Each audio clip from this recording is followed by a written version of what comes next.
अभी आप लोग हर तरफ देख रहे होंगे कि भैया इजराइल और ईरान के बीच में ज़रा तू तू मैं जो है थोड़ी सी बढ़ चुकी है। लेकिन अगर मैं आपको कहूं कि एक समय ऐसा भी था जब यही इजराइल ईरान के साथ मिलकर लड़ाई कर रहा था, मतलब दोनों एक ही तरफ थे। अब ज़रा सोचिए कि ऐसा क्या रहा होगा कि ये दोनों देश जो कभी एक साथ मिलकर एक ही चीज़ से लड़ रहे थे, आज वो एक दूसरे के खिलाफ हो चुके हैं। तो एक दूसरे के खिलाफ क्यों हुए हैं वो तो हम अगले वीडियो में समझेंगे, लेकिन हम आज बात करने वाले हैं उस कहानी के बारे में जिसमें एक समय पर इराक और इजराइल एक साथ खड़े हुए नजर आते थे। दरअसल लंबे समय से अमेरिका के सैंक्शंस झेल रहा ईरान अब इजराइल के साथ सीधे तौर पर जंग में घुस चुका है। इजराइल ने बीते हफ्ते गुरुवार रात ईरान पर हमला कर उसको नतांजा, जो उसका परमाणु संयंत्र है, और कई सारी मिसाइल साइटों को तबाह कर दिया। इजराइल ने ईरान के जो शीर्ष सैन्य कमांडर्स हैं और परमाणु वैज्ञानिक हैं उनको भी खत्म कर दिया।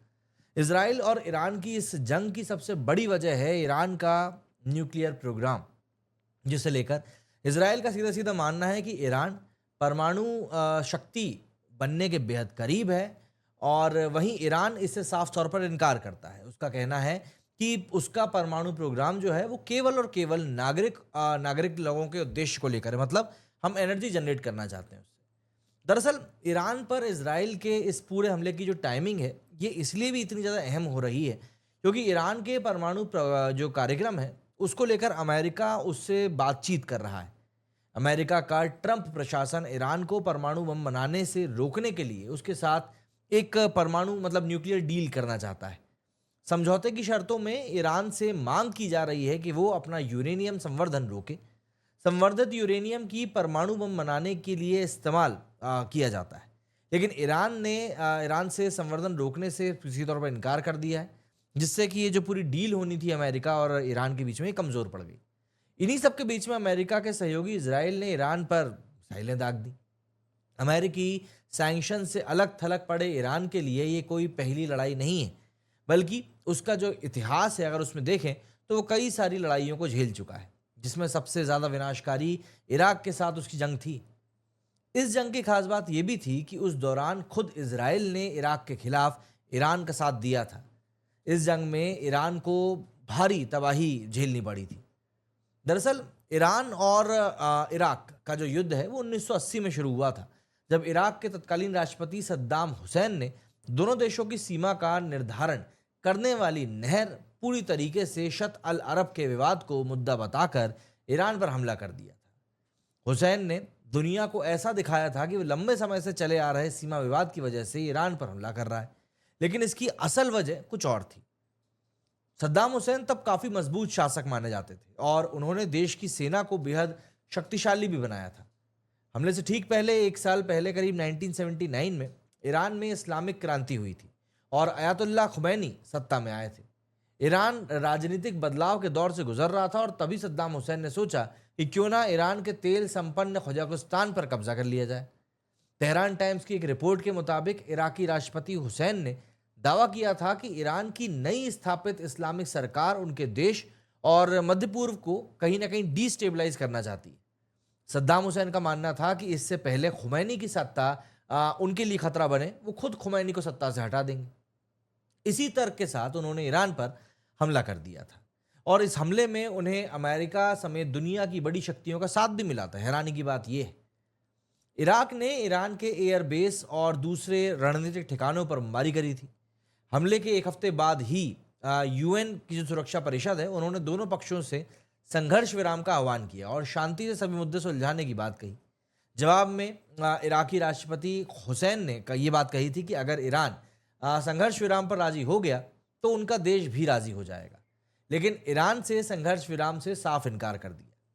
अब देखिए, इराक ने ईरान पर हमला तो कर दिया था, लेकिन हमले के बाद ईरान ने जिस तरीके से रिएक्ट किया, इराक को भी भारी नुकसान पहुंच गया।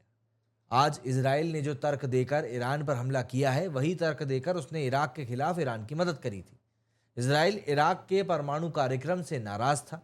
यहूदी देश इजराइल ने हमेशा से यही चाहता कि एरिया के अरब देश परमाणु हथियार ना बनाए, क्योंकि उसके अनुसार ये उसका अस्तित्व के लिए बहुत बड़ा खतरा है। इजराइल का कहना है कि इराक फ्रांस की मदद से परमाणु हथियार बना रहा है, जिसे वो इजराइल के खिलाफ इस्तेमाल कर सकता है। और जब ईरान और इराक की लड़ाई शुरू हुई तो इजराइल को इराक पर हमले का मौका मिल गया। इसराइल ने इराक के ओसिस रिएक्टर पर हमला कर दिया और उसके कथित परमाणु मंसूबों पर पानी फेर दिया। भले ही अमेरिका और बाकी पश्चिमी देश साथ दे रहे थे इराक का, लेकिन परमाणु रिएक्टर पर हमले से इराक का जो कॉन्फिडेंस था वो कमज़ोर पड़ गया। इराक ने हमले के वक्त ईरानी सेना को कम आंका था, लेकिन 1982 के आते आते ईरानी सेना ने अपने उन सभी इलाकों को छुड़ा लिया जिस पर इराकी सेना ने एक समय पर कब्जा किया था। इराक ने इसके बाद संघर्ष विराम की पेशकश करी, लेकिन ईरान ने इससे फिर साफ इनकार कर दिया। खुमैनी इराक को पहले हमला करने के लिए सबक सिखाने का मन बना चुके थे। हुसैन ने खुमैनी को सत्ता से हटाने के मकसद से ईरान पर हमला किया था और जंग शुरू होने के साथ ही 2 सालों के अंदर ही खुमैनी सद्दाम हुसैन को सत्ता से बेदखल कर इराक में इस्लामिक गणराज्य की स्थापना करने का मन बना चुके थे। मतलब यहाँ पर पासा पूरा ही उल्टा पड़ रहा था। लेकिन इस पूरी जंग में ईरान को भी भारी नुकसान हुआ। सद्दाम हुसैन ने ईरान के खिलाफ बिना किसी रोक टोक के रासायनिक हथियारों का इस्तेमाल किया, जिसमें लाखों जानें गई। सद्दाम हुसैन ने मस्टर्ड गैस, नर्व गैस, ताबुन जैसे हथियारों से लाखों लोगों को ख़त्म किया। सद्दाम हुसैन की इस क्रूरता का अमेरिका और पश्चिमी देशों ने भरपूर साथ दिया, क्योंकि वो ईरान की इस्लामिक सरकार को मजबूत होने से रोकना चाहते थे। मतलब आप देखिए कि अमेरिका हमेशा से ही ऐसी जगहों पर खड़ा मिलता है जहां पर कि उसके होने से परिणाम कुछ भी हो सकता है। तो आखिर में बात आ जाती है कि इनमें से जीता कौन था। तो देखिए, दोनों देशों के बीच में ये लड़ाई करीब 8 सालों बाद 1988 में ख़त्म हुई, जिसमें दोनों ही देशों को जान माल का भारी नुकसान हुआ। लेकिन इराक ये साबित करने में कामयाब रहा कि अरब दुनिया में उसके पास सबसे बड़ी सेना है। माना जाता है कि लड़ाई में दोनों तरफ से 10 लाख से भी ज़्यादा लोग खत्म हुए थे। इराक के रासायनिक हमलों में ईरान में बड़ी संख्या में लोग खत्म हुए और उनके इंफ्रास्ट्रक्चर को भारी नुकसान पहुंचा। जंग में इराक सरकार ने अपनी ज़मीन बचा पाने में तो कहीं ना कहीं कामयाबी रही, लेकिन वो सद्दाम हुसैन को सत्ता से नहीं हटा पाए। वहीं इराक ने भी जिस मकसद से ईरान पर हमला किया था वो उसे हासिल नहीं कर पाए। उसे ना इराकी ज़मीन मिली और ना ही वो खुमैनी को सत्ता से हटा पाया। दोनों देशों के बीच में 8 सालों चली जंग बहुत ज़्यादा भीषण थी और इसके बारे में आज तक चर्चे होते रहते हैं कि वो क्या जंग थी।